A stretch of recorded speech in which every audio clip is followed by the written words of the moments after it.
I have never said this part out loud.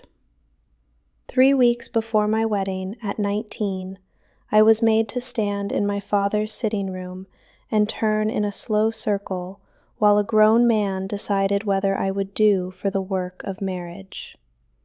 This is Hannah the Amish Girl, the channel where a woman raised behind those plain white walls finally tells you what the road never sees. Before I take you into that room, and I will, I promise you I will, I need you to understand the house I was standing in.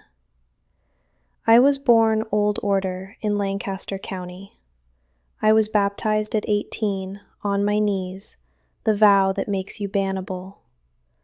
I married at 19 and had 2 children by 22, and I have been gone a little over a year, which means I left them behind. What happened in that sitting room was not cruelty by accident. It was the Ordnung working exactly as it was built to work. A girl weighed for her suitability the way a man weighs a field, and not once asked how she felt. My body was the thing examined. The girl inside it was never part of it. If any of this is reaching you, stay with me.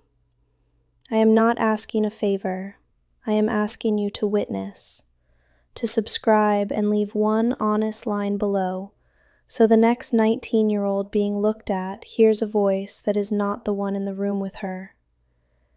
And tell me before we go in, were you ever looked at and measured and told the measuring was love? We did not keep diaries. A girl who writes down her own days has begun to think her days belong to her, and we were taught from the cradle that they did not. So there is no diary for me to open and read to you, but I can still build that autumn back up out of the cold of the floorboards and the place the light fell, the way you can walk a house you grew up in with your eyes shut. The morning they looked at me, I woke before light and went to the mirror.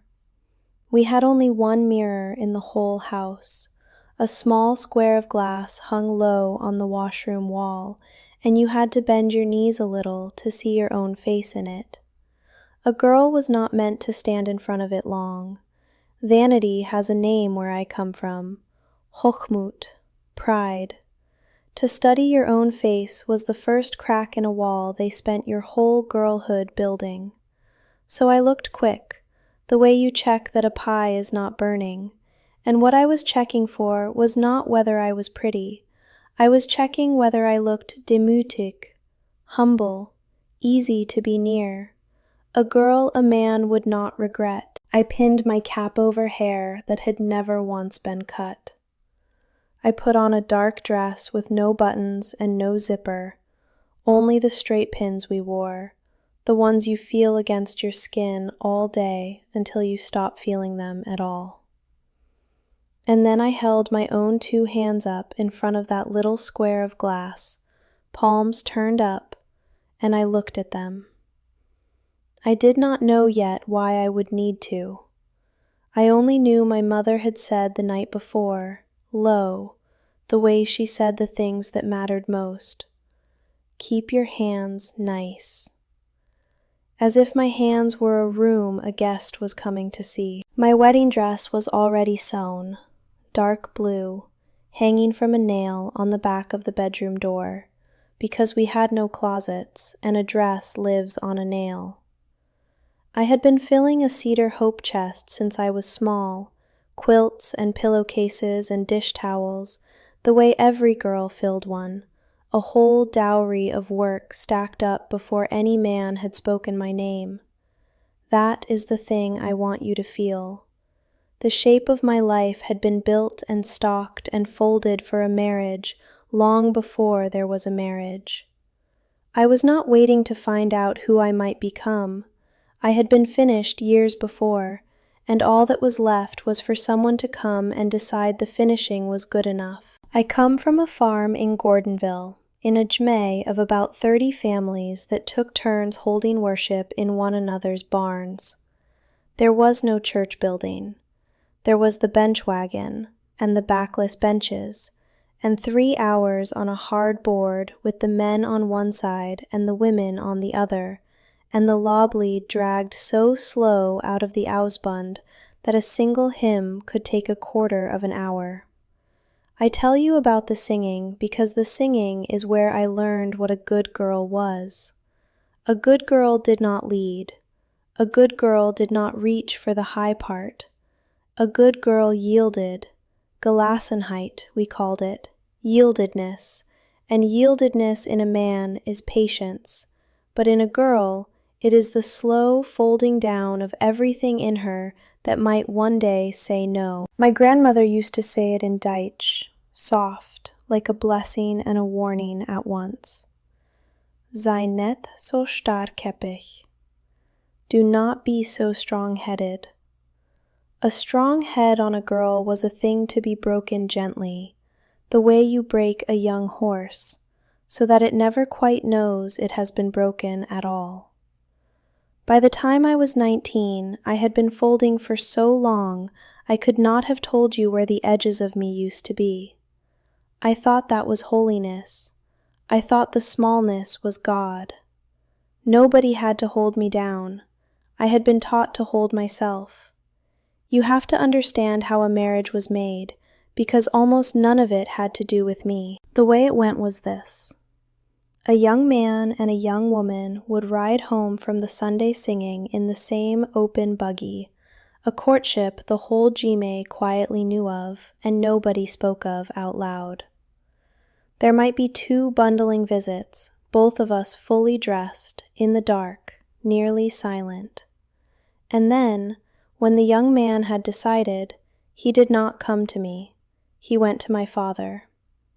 Jonas Lapp, the second son of a dairy family 3 farms over, a serious young man with quiet hands and a mouth that almost never smiled, Jonas spoke to my father before he ever truly spoke to me. The single most important conversation of my life was held in a room I was not in. Headship, they would have called it, though we did not use fancy words for it. A husband leads as Christ leads, and a wife submits as the church submits, and our bishop, Christ King, preached exactly that over us on our wedding day, soft-voiced and certain, a man who believed every word of it was mercy. And maybe to him it was. That is the trap of the whole thing. The men who built the room I would be inspected in were not rubbing their hands in some dark corner. They thought they were protecting me. They believed a woman spared the burden of choosing was a woman set free. That is not a flaw in how it was done. That is how it was done. A woman wrote to me once and said the old way sounded almost romantic. The families, the simplicity. I understand why it looks that way from the road. From the road, you cannot see that I was the subject of an agreement and not a party to it. My father judged that Jonas was steady, that the families matched, that the match was suitable, and a thing that is suitable is closed. Nobody opens a thing that is already closed to ask the field whether it wishes to be bought, and the thing they judged me suitable for was not love.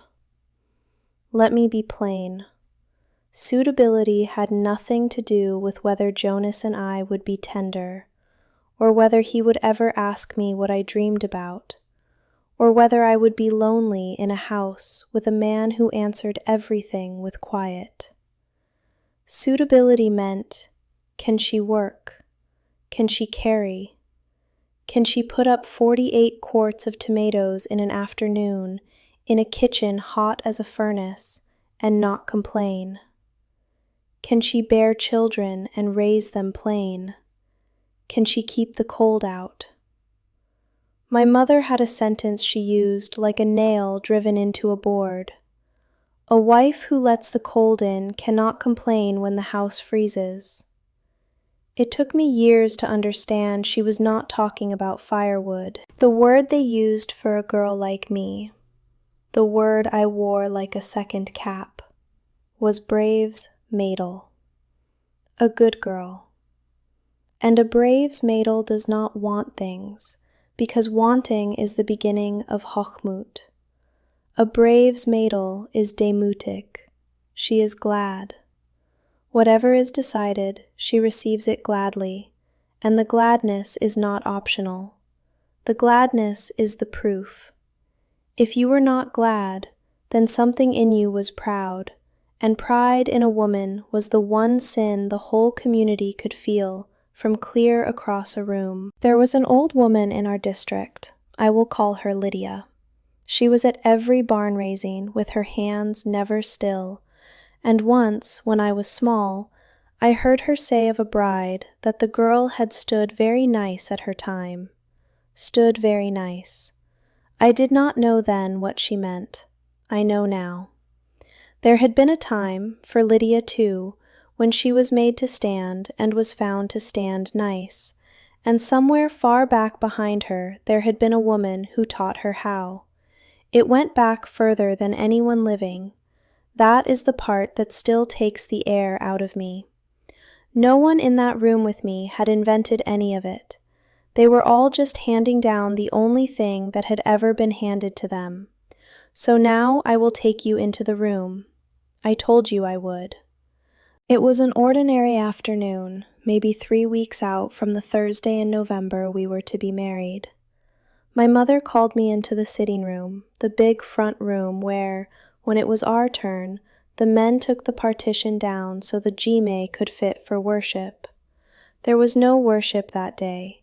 There was my mother Mary, who smelled the way she always smelled, of wood smoke and the lye soap she made by hand.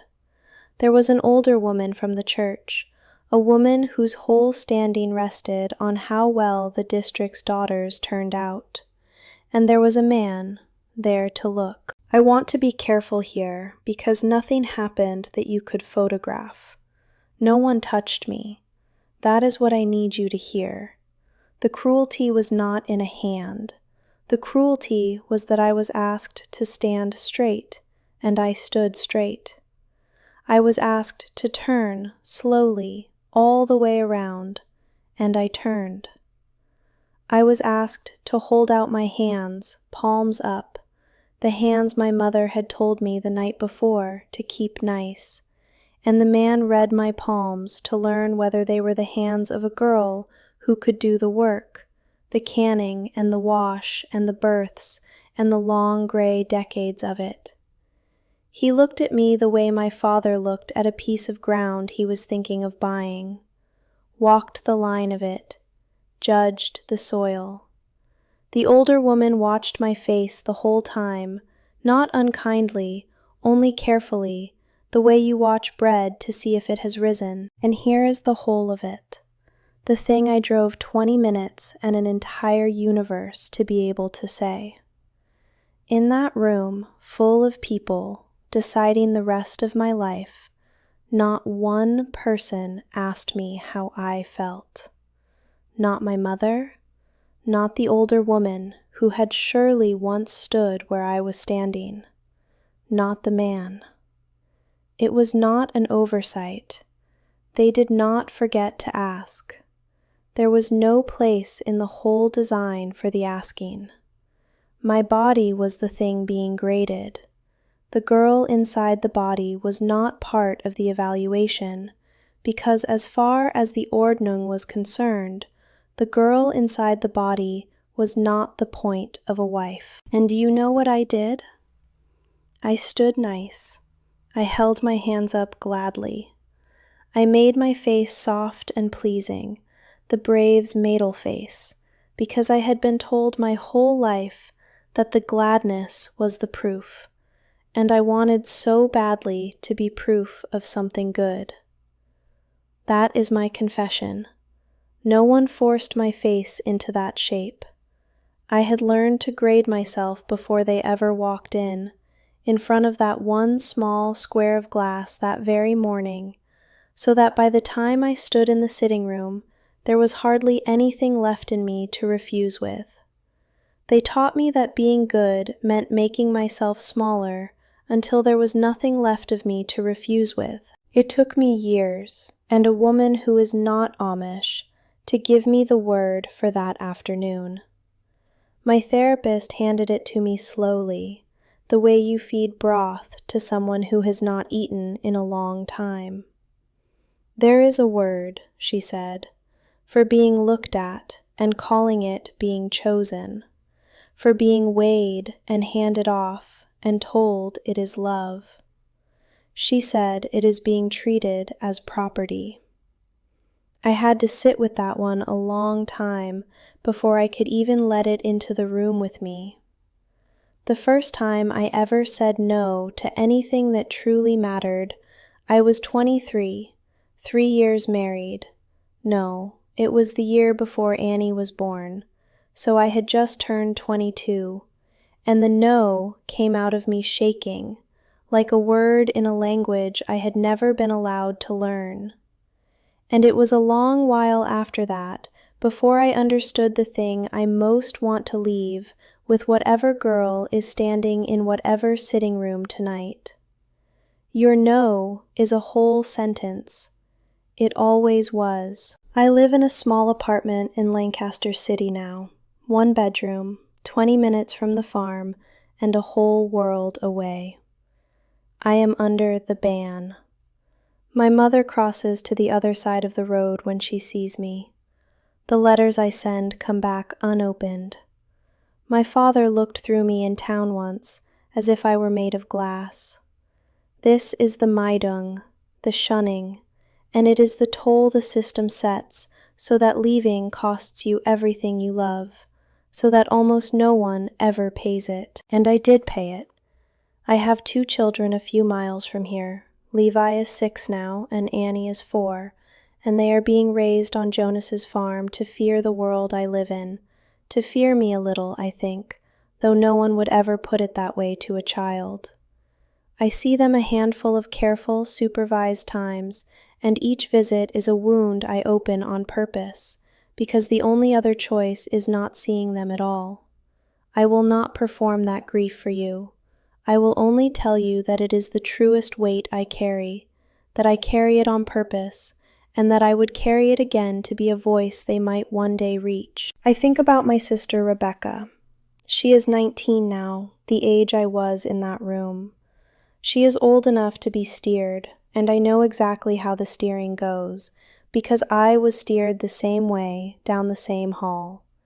Somewhere this season, a young man may go and speak to my father about her before he ever speaks to her, and she will be called into a sitting room and asked to stand nice, and she will not have a single voice in her ear that is not the voice that room has always used.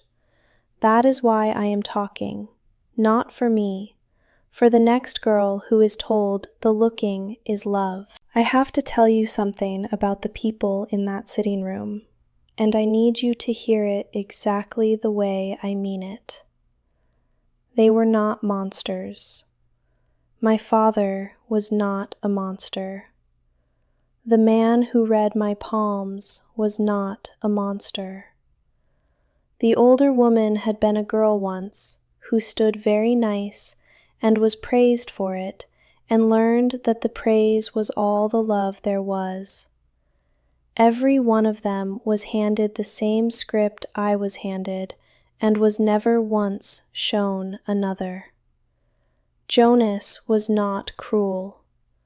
Jonas was a man raised inside the same silence I was raised inside, who answered my tiredness with quiet, because quiet was the only language anyone had ever taught him.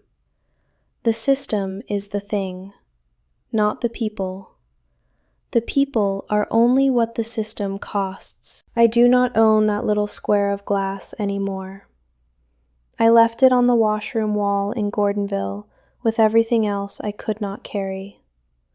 But I bought a mirror here, a real one, and the first morning I stood in front of it in this apartment, I did the strangest thing. I held up my own 2 hands, palms turned up, the way I had been made to that morning so long ago. And this time, no one was reading them. This time, no one was deciding. This time, they were only mine. If you were ever made to stand and be looked at, and someone called it being chosen, I see you. If you ever held still and let yourself be measured, because being measured was the closest thing to being wanted that you were ever given, I see you. If you ever waited your whole young life for someone to turn and ask you what you wanted, and no one ever did, I see you. I waited too. And then I stopped waiting, and I drove 20 minutes and an entire universe, and I learned at last to ask the question for myself. Choose your freedoms wisely. They might just save your life.